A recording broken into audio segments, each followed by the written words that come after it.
Ei pessoal, boa noite. Eu vou gravar uma série de vídeos curtos para auxiliar vocês a entender a matéria e fazer as atividades propostas, né, nos PETs. Agora a gente está falando nessa etapa de globalização. Eu gravei para vocês no mês passado um vídeo extra, né, falando sobre a correlação entre a globalização e a pandemia. A gente continua tratando desse assunto de globalização. O material de vocês, ele traz assuntos relacionados à globalização, né?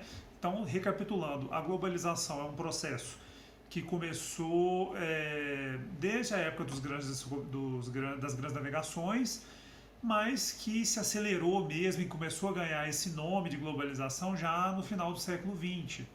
E como eu disse naquele vídeo anterior, a globalização, essa aceleração da globalização está relacionada com o avanço tecnológico, porque os transportes e as telecomunicações têm tudo a ver com essa aceleração da globalização. Eles tornam possível essa aceleração, né?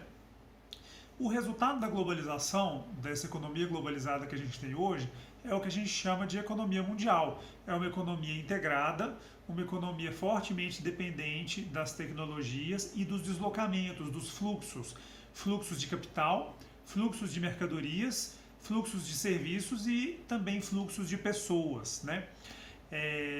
Então a gente tem uma economia mundial que ela ultrapassa o tamanho dos estados. Antes dessa globalização acelerada, a gente tinha os estados nacionais, os países, eles eram basicamente o limite das economias. Existia o comércio internacional, existia já as relações econômicas internacionais, mas elas não eram tão fortes. Atualmente, essa economia global, ela ultrapassa em muito o tamanho dos estados.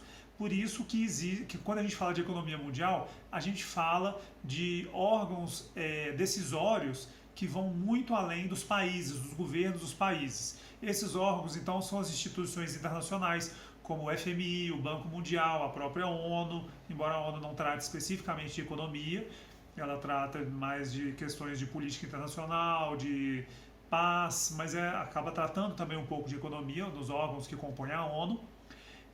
E também os blocos de países e os grandes fóruns, né? Os blocos como a União Europeia, como o G8, o G20, como o Mercosul, e os fóruns como o Fórum Econômico Mundial, que são espaços de decisão econômica globais maiores do que os estados e que incluem os estados, né?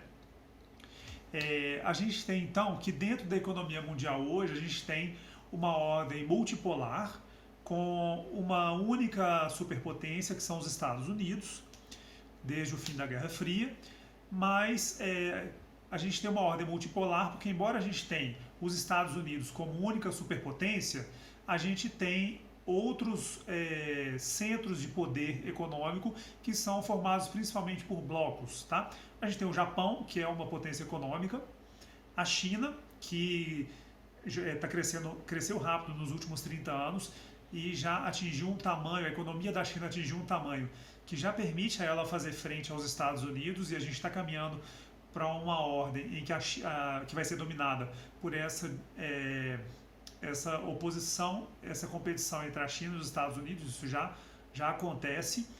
E a gente tem os blocos, né, como a União Europeia, por isso que a gente fala que a gente vive uma ordem multipolar. Mas dentro dessa ordem multipolar, a gente tem as grandes potências econômicas, que são os países com as maiores economias do mundo, né? A gente mede a economia de um país, que é o PIB, o Produto Interno Bruto, ele mede a quantidade de bens e serviços produzidos num determinado país ao longo do período de um ano. Geralmente é medido em dinheiro, ou seja, para comparar diferentes países, a gente escolhe uma moeda e a moeda internacional mais usada para isso é o dólar. Então, geralmente, a gente compara países, o PIB dos países em dólares, né? Então, os principais, as maiores economias do mundo são os Estados Unidos, a China, o Japão, a Alemanha, a Índia, o Reino Unido, a França, a Itália, né? O Brasil também está nessa lista, mas por conta de questões como a recessão e a desvalorização do real, o PIB em dólar do Brasil caiu muito. Porque se você tem o real valendo $1 vale R$ 2, o PIB do Brasil em dólar é um valor. Agora, se $1 passa a valer R$ 4, o PIB do Brasil em dólar cai pela metade, por causa do câmbio, né? Então, com isso, vocês devem se lembrar que o Brasil já foi a sexta, sétima maior economia do mundo, hoje está lá na nona, 10ª posição, medindo o PIB em dólar, né?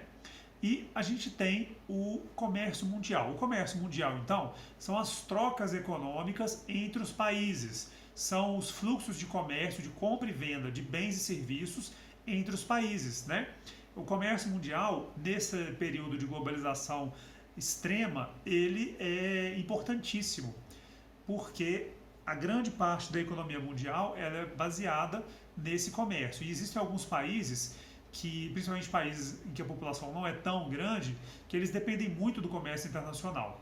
O que significa isso? Que eles produzem muito para vender para fora. O Brasil não é um país que tem um comércio internacional, um comércio exterior muito grande em relação ao tamanho da sua economia, porque o Brasil é um país relativamente fechado economicamente e tem uma população grande, ou seja, tem um mercado interno grande. Países como a Alemanha, que não tem uma população pequena, mas também não tem uma população tão grande como o Brasil, é um pouco menos da metade da população brasileira. O Brasil tem em torno de 210 milhões de habitantes, a Alemanha tem 80 e poucos milhões. A Alemanha é uma economia muito voltada para o comércio exterior. Uma boa parte e a economia da Alemanha é grande, uma boa parte do que é produzido na Alemanha, de bens e serviços, é para vender para fora, para outros países, principalmente outros países dentro do bloco europeu, do bloco da União Europeia, mas não só, também para a Rússia, para os Estados Unidos, para a China e até mesmo para países aqui da América Latina, né? E fica a reflexão para a gente, então, nesse contexto de economia global, economia mundial globalizada, quais são os efeitos de uma pandemia que freia as atividades econômicas, que impede os fluxos de pessoas, que impede a vida normal, digamos assim, né? O que vocês acham que vai acontecer com a economia global com esse baque da pandemia do coronavírus? Os fluxos de comércio, eles vão se manter iguais? Os países vão continuar vendendo e comprando de outros países da mesma forma? Então a gente vai ficar com essa reflexão, tá? Com base então nessa explicação e no material que vocês têm, vocês façam as atividades e se vocês tiverem alguma dúvida, me procurem e depois a gente pode fazer uma reunião online para discutir as atividades e ver o que vocês estão tendo mais dificuldade, porque tem questões discursivas lá, ou seja, vocês têm que escrever com as suas próprias palavras. Então a gente pode fazer um encontro online para poder discutir essas questões, tá bom? Um abraço, espero que vocês tenham gostado.